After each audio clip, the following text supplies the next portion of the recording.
इस वीडियो के माध्यम से रामराज्य का परिचय जानेंगे। वीडियो को पूरा देखें।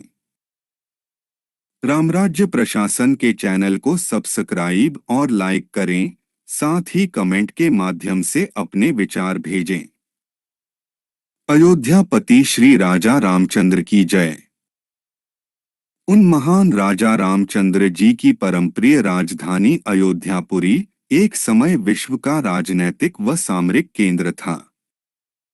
आज के भारतवासियों को यह बात पता ही नहीं है, तो विश्व के अन्य लोगों को पता होने का प्रश्न ही नहीं उठता है।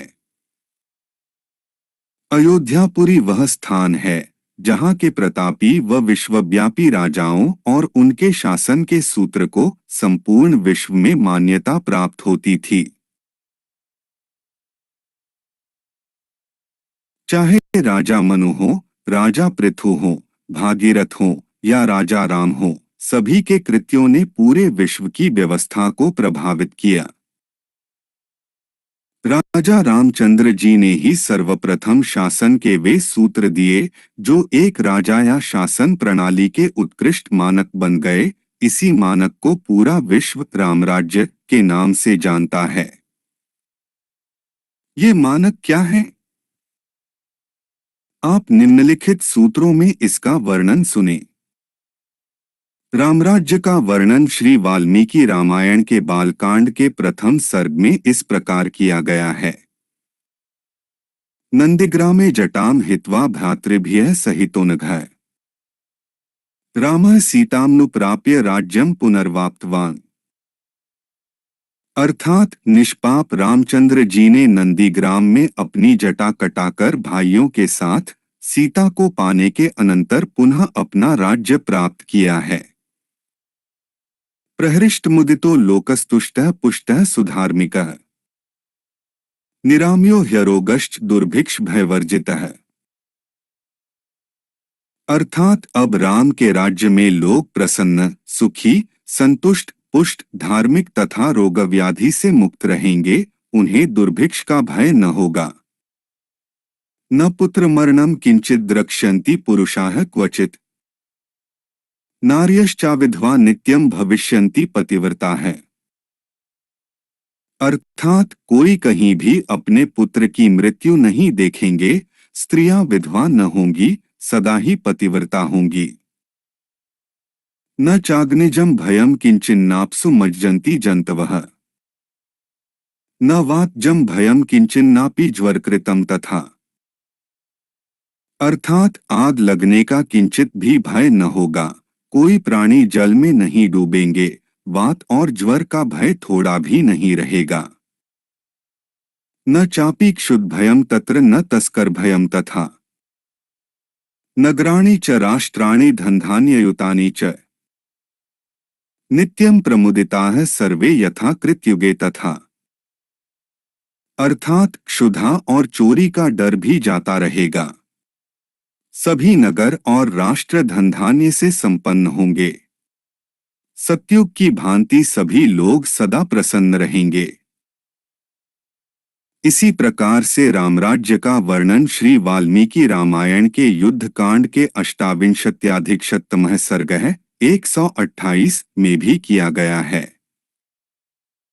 न पर्यदेवन विद्वा न च व्यालकृतं भयम् न व्याधिजम भयन वापि रामे राज्यं प्रशास्ति।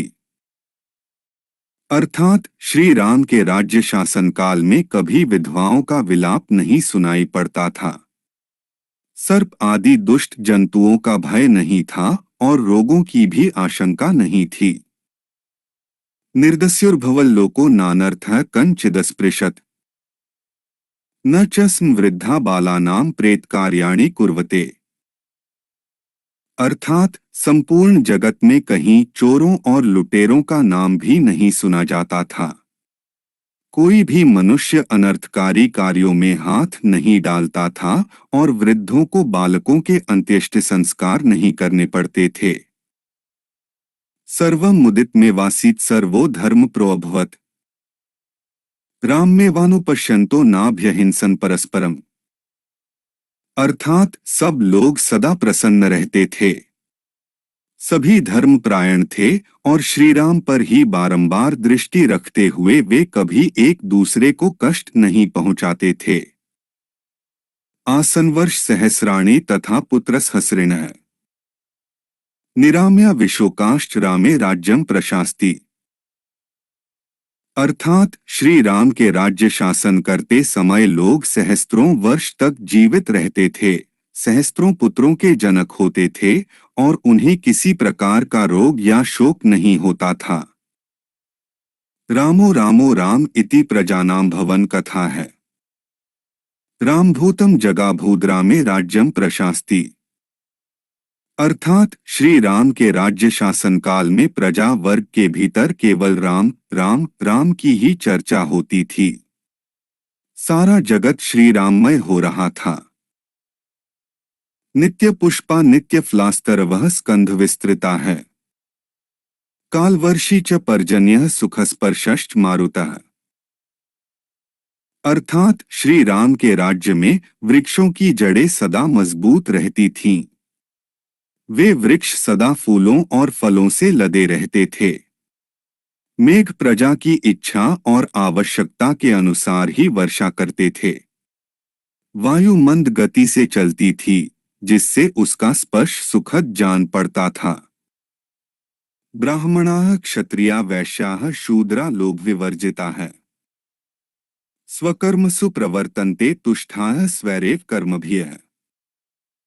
अर्थात ब्राह्मण, क्षत्रिय, वैश्य और शूद्र चारों वर्णों के लोग लोभ रहित होते थे।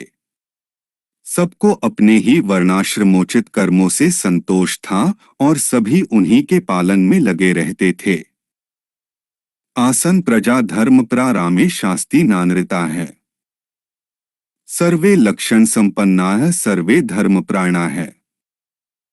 अर्थात श्री राम के शासनकाल में सारी प्रजा धर्म में तत्पर रहती थी, झूठ नहीं बोलती थी, सब लोग उत्तम लक्षणों से संपन्न थे और सबने धर्म का आश्रय ले रखा था। उक्त वर्णित श्लोकों के माध्यम से आदि कवि श्री वाल्मीकि जी ने राजा रामचंद्र जी के द्वारा निर्धारित रामराज्य के निहित सूत्रों का वर्णन किया है। आप और हम इन सूत्रों के आधार पर ही समस्त जगत में रामराज्य के संचालन का प्रयास करें। इस कार्य के लिए रामराज्य प्रशासन अयोध्यापुरी प्रयासरत है। आप भी हमारे साथ जुड़ें और रामराज्य के लिए कार्य करें। जय श्री राम।